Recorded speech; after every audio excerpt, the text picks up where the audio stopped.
The second match in Group D sees Indonesia, who last qualified in 2007, against 2000 Iraq at the Ahmed bin Ali Stadium in Riyadh. Iraq's Asian Cup victory just over 15 years ago. Ancaman Garuda untuk timnas Indonesia, Irak PD, Arab Saudi tambah senjata rahasia.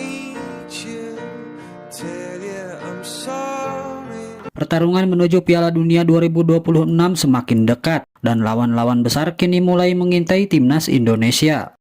Dari Irak, sebuah pernyataan penuh percaya diri muncul. Amir Al-Amari, bintang Irak yang kini bermain di klub Polandia, Cracovia, dengan lantang menyebut bahwa timnya sudah tahu kekuatan timnas Indonesia.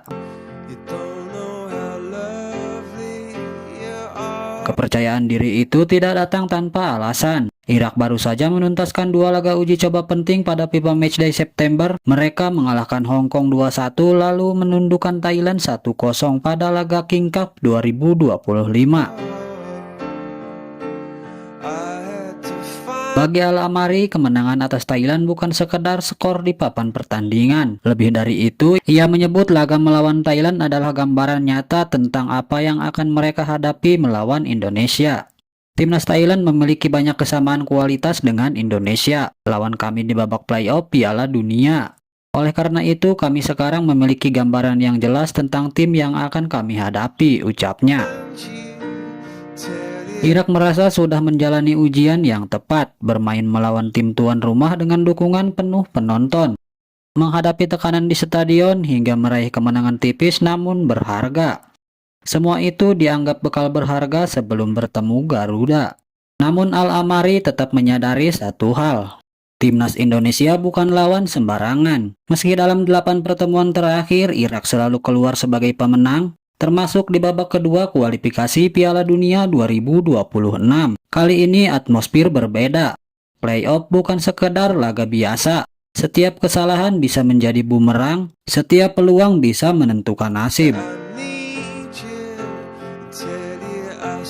Dengan nada serius, Al-Amari menegaskan, kami menyadari bahwa pertandingan playoff tidak kenal ampun. Tidak ada tim yang mudah, oleh karena itu kami harus tampil lebih baik ketika bertanding.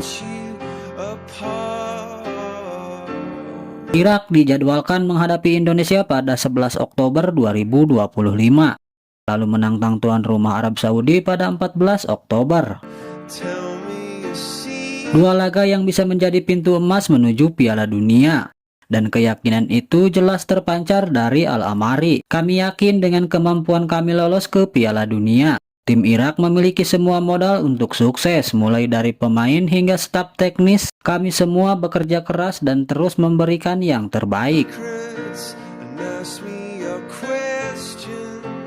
Tapi cerita tak berhenti di Irak, karena ancaman lebih besar justru datang dari tetangga mereka di Timur Tengah, Arab Saudi. Arab Saudi melakukan langkah mengejutkan jelang putaran keempat kualifikasi Piala Dunia 2026. Mereka mendatangkan sosok penting dari Liga Inggris. Bukan pemain bintang, bukan juga pelatih kepala baru, tapi seorang yang mampu mengubah jalannya pertandingan hanya lewat situasi bola mati. Dia adalah Nicolas Joper, pelatih spesialis set piece milik Arsenal. Sosok yang disebut-sebut sebagai salah satu figur paling berpengaruh dalam kesuksesan Mikel Arteta membentuk The Gunner menjadi tim berbahaya dari bola mati.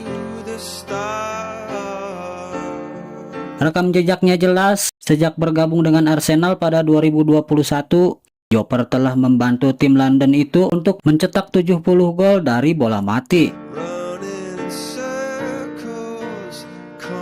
Hanya dalam 4 musim, tendangan sudut, tendangan bebas, hingga skema lemparan ke dalam, semua bisa jadi senjata mematikan. Kini ilmu itu dibawa ke Arab Saudi. Dengan komando Harpe Renard sebagai pelatih kepala, Joper menjadi senjata rahasia untuk menaklukkan lawan-lawan berat, termasuk Indonesia.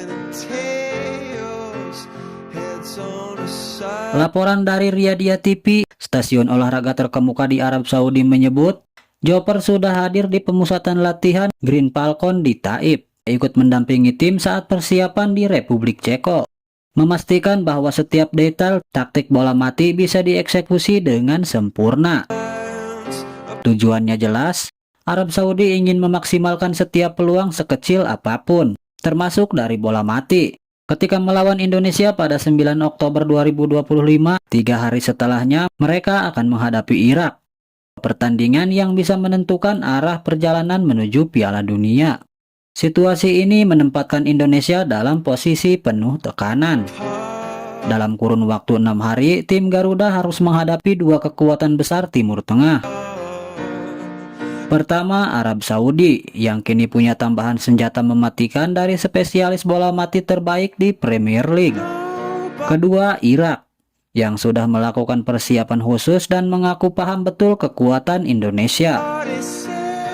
Sejarah jelas tidak berpihak. Irak selalu menang dalam 8 pertemuan terakhir.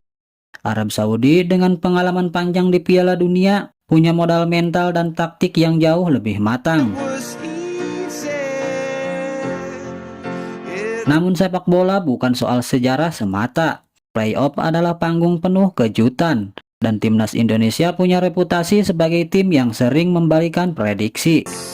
Sejak diambil alih oleh Patrick Kluivert, skuad Garuda tampil lebih disiplin, lebih terorganisir, dan lebih berani menghadapi tim-tim besar.